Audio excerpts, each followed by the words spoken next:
दोस्तों, आज मैं आप लोगों को एक ब्राह्मण और एक बैल की कहानी सुनाऊंगी। वह बैल भी पिछले जन्म में एक ब्राह्मण था, परंतु अपने बुरे कर्मों का न्याय उसे इस जन्म में भोगना पड़ रहा था। इंसान अपने बुरे कर्मों के न्याय से कभी नहीं बच सकता, चाहे वह कर्म अच्छे हों या फिर बुरे। तो उस ब्राह्मण ने ऐसे कौन से काम किए थे जिसकी वजह से इस जन्म में वह एक बैल बन गया। इस कहानी में सब विस्तार से सुनेंगे। अगर इससे पहले आप मेरे चैनल पर नए हैं तो प्लीज़ मेरे चैनल को सब्सक्राइब करें, वीडियो को लाइक और शेयर करें। तो आइए कहानी को सुनते हैं। बहुत समय पहले की बात है। एक गांव में एक ब्राह्मण रहता था। उसका इस दुनिया में और कोई नहीं था, इसीलिए उसे किसी भी बात की कोई चिंता नहीं रहती थी। वह लोगों के घर में पूजा पाठ करवाता और उसे जो कोई भी मुट्ठी भर गेहूं, चावल, दाल यही सब दे देता था, उससे वह अपना गुजारा कर लेता था। धीरे धीरे ऐसे ही समय बीतता रहा। फिर एक दिन वह लेटे लेटे सोचने लगा कि अभी तो मेरे शरीर में ऊर्जा है, इसीलिए मैं लोगों के घर में पूजा पाठ करा के अपने खाने पीने का इंतजाम कर लेता हूँ। परंतु जब मेरा शरीर साथ नहीं देगा तो मुझे खाने पीने के लिए भला फ्री में कौन देगा। मुझे अपने लिए कुछ ना कुछ अवश्य ही सोचना चाहिए। इसीलिए उस दिन के बाद से उस ब्राह्मण ने अपने गांव में और आसपास के गांवों में जा जाकर लोगों के घर में हवन पूजा अर्चना कराता था, जिससे लोग उसे दक्षिणा देते थे।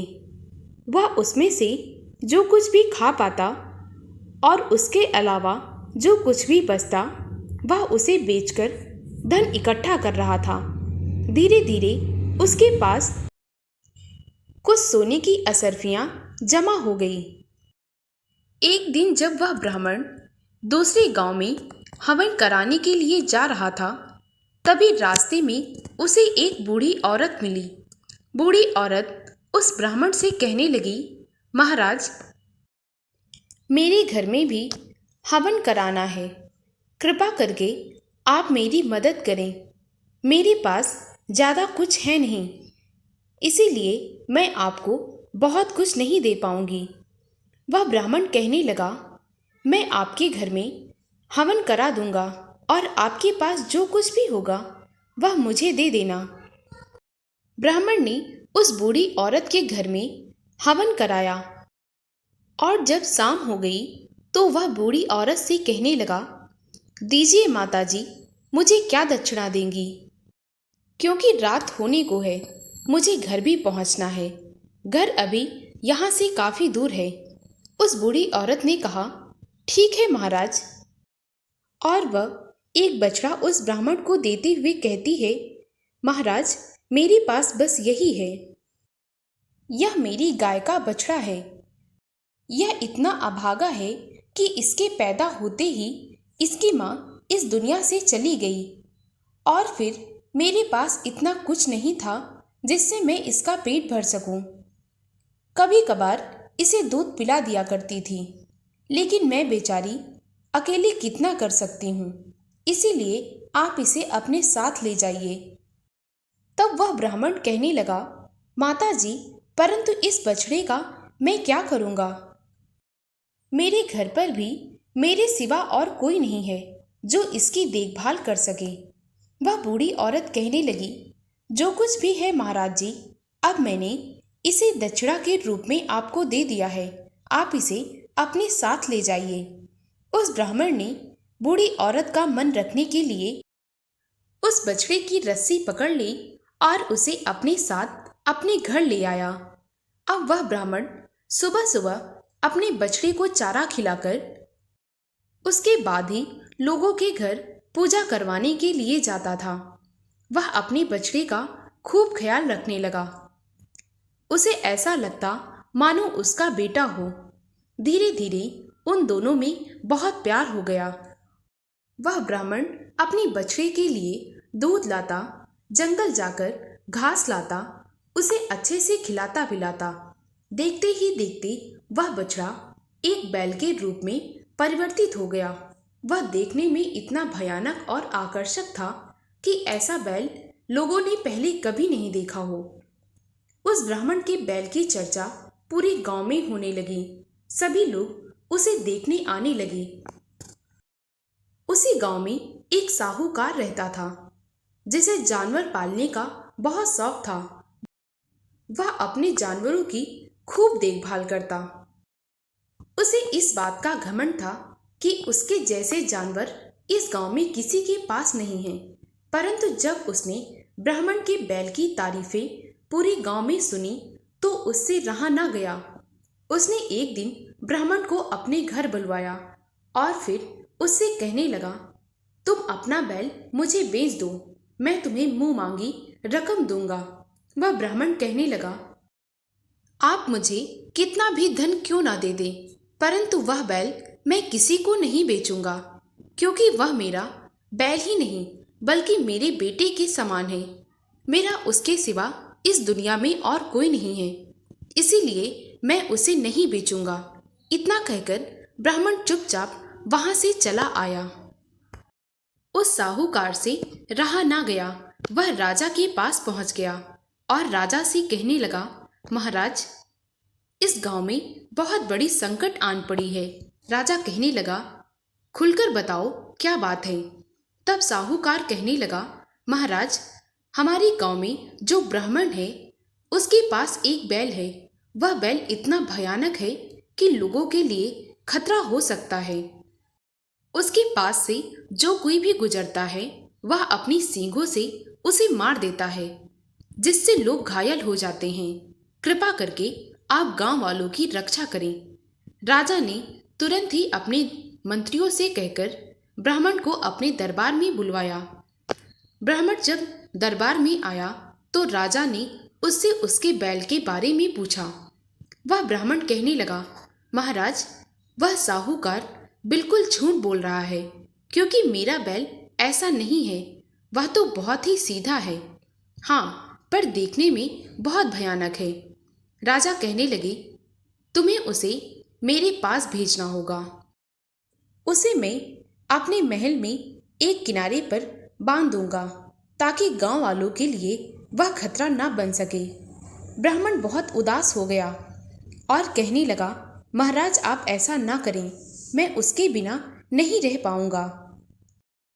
राजा ने उस ब्राह्मण की एक भी ना सुनी। उसने अपने मंत्रियों को आदेश दिया कि ब्राह्मण का बैल तुरंत ही राज दरबार में लाया जाए। राजा के मंत्री ब्राह्मण के घर गए और उसका बैल लेकर राजमहल में आ गए और राजा की आज्ञा के अनुसार उसे राजमहल के एक कोने में बांध दिया गया। राजमहल में उसे तरह तरह का चारा दिया जाता, परंतु वह बैल कुछ भी ना खाता। इधर ब्राह्मण भी अपना खाना पीना सब छोड़ दिया था और उधर बैल भी कुछ नहीं खाता था। यह देख राजा बहुत चिंतित हो गया। उसे यह लगने लगा कि यह बैल तो ऐसे रहेगा तो एक दिन मर जाएगा।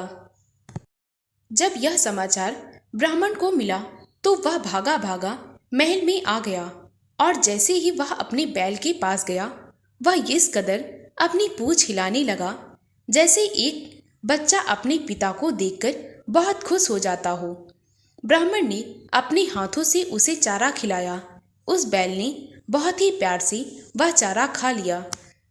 तब राजा से ब्राह्मण कहने लगा, महाराज, कृपा करके मुझे अपना बैल ले जाने दीजिए, नहीं तो यह यहाँ पर जीते जी मर जाएगा।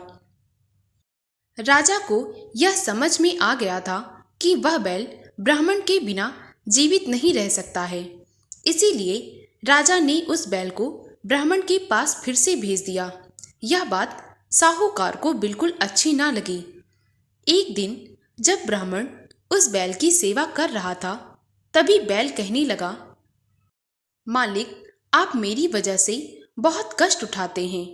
आपका शरीर भी कमजोर हो गया है। अब मुझे ही ऐसा कुछ करना होगा कि जिससे आपके पास धन भी आ जाए और आपको मेहनत भी ना करनी पड़े। जब ब्राह्मण ने अपने बैल के मुख से मनुष्य की आवाज में वह बात सुनी तो वह बहुत हैरान रह गया।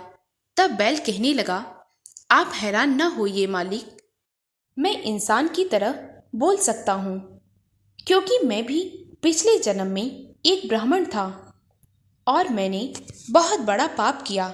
इसी वजह से भगवान ने मुझे इस जन्म में बैल बना दिया। ब्राह्मण कहने लगा, बेटा तुमने ऐसा कौन सा पाप किया था? तब उस बैल ने कहा, पिछले जन्म में मेरे पास एक बहुत अच्छी गाय थी। मैं उस गाय का दूध निकालता और उसे बेचता। इससे मुझे बहुत धन मिलता था।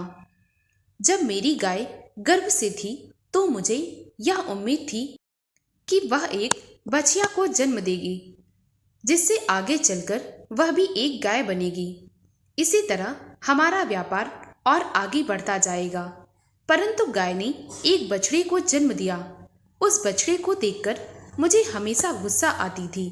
मैं उसे पेट भर के दूध भी नहीं पिलाता था, उसे पेट भर चारा भी नहीं देता था, जिसकी वजह से वह बछड़ा तड़प तड़प कर मर गया और उसके वियोग में उसकी माँ गाय भी मर गई। और गाय ने मुझे श्राप दे दिया कि अगले जन्म में मैं भी एक बछड़ा बनूंगा। इसीलिए भगवान ने मुझे बछड़ा बना दिया है। पर भगवान का लाख लाख शुक्र है कि उन्होंने मुझे पिछले जन्म की सारी बातें याद रखवाई और मैं इंसान की तरह बोल भी सकता हूँ। इसीलिए अब मैं इस जन्म में अपने पापों का प्रायश्चित कर रहा हूँ। बछड़े की बात सुनकर उस ब्राह्मण की आंखों में आंसू आ गए और वह ब्राह्मण कहने लगा, तुमने सही कहा बेटा, लोगों को अपने कर्मों का फल किसी न किसी रूप में भोगना ही पड़ता है। वे दोनों आपस में बातें ही कर रहे होते हैं, तभी वहां पर साहूकार आ जाता है और कहने लगता है, अरे ओ ब्राह्मण, मैं तुझे चुनौती देता हूँ कि गांव के इस बार के मेले में तेरा बैल और मेरा बैल मुकाबला करेंगे। उनमें से जो कोई भी जीतेगा मैं खुद उसे बहुत सारा धन दूंगा। ब्राह्मण कहने लगा, मुझे कोई भी मुकाबला नहीं करवाना। साहूकार यह कहते हुए वहां से चला गया। मुकाबला तो होकर रहेगा। ब्राह्मण बहुत उदास हो गया क्योंकि वह अपने बैल को मुकाबले में नहीं उतारना चाहता था। इतने पर वह बैल ब्राह्मण से कहने लगा, मालिक, आप उस साहूकार के पास जाएं और उससे कहें आपको उसकी चुनौती मंजूर है। आपने मेरे लिए बहुत कुछ किया है, मैं आपका सिर झुका हुआ नहीं देख सकता। ब्राह्मण उस साहूकार के घर गया और वहां पर उसने उसकी चुनौती स्वीकार कर ली।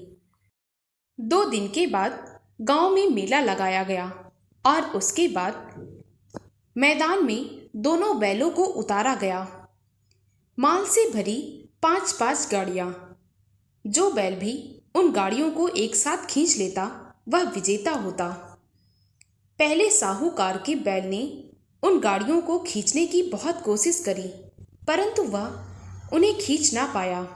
उसके बाद जब ब्राह्मण का बैल उन गाड़ियों को खींचने लगा तो थोड़ी देर वह भी ना खींच सका। सभी लोग ब्राह्मण के बैल पर हंसने लगे और कहने लगे, सिर्फ देखने में ही बलशाली लगता है, परंतु इसके अंदर कुछ भी बल नहीं है। देखते ही देखते ब्राह्मण के बैल ने एक झटका लगाया और 5 गाड़ियां लेकर आगे बढ़ गया। पूरे मैदान में तालियां गूंजने लगी। आखिर में ब्राह्मण का बैल जीत गया और साहूकार के कहे मुताबिक उसे ब्राह्मण को बहुत सारा धन देना पड़ा। ब्राह्मण और उसका बैल वह धन लेकर चुपचाप घर लौट आए और उसके बाद वे दोनों बड़े ही प्यार से रहने लगे। ब्राह्मण अपने बैल का बहुत ज़्यादा ख्याल रखने लगा और वे दोनों अब बाप बेटे जैसे एक दूसरे को प्यार करने लगे। दोस्तों, अगर आपको मेरी कहानी अच्छी लगी हो तो प्लीज़ मेरे वीडियो को लाइक और शेयर करें और मुझे ज़्यादा से ज़्यादा सपोर्ट करें ताकि मैं आप लोगों के लिए और भी अच्छी अच्छी कहानियाँ ला सकूं।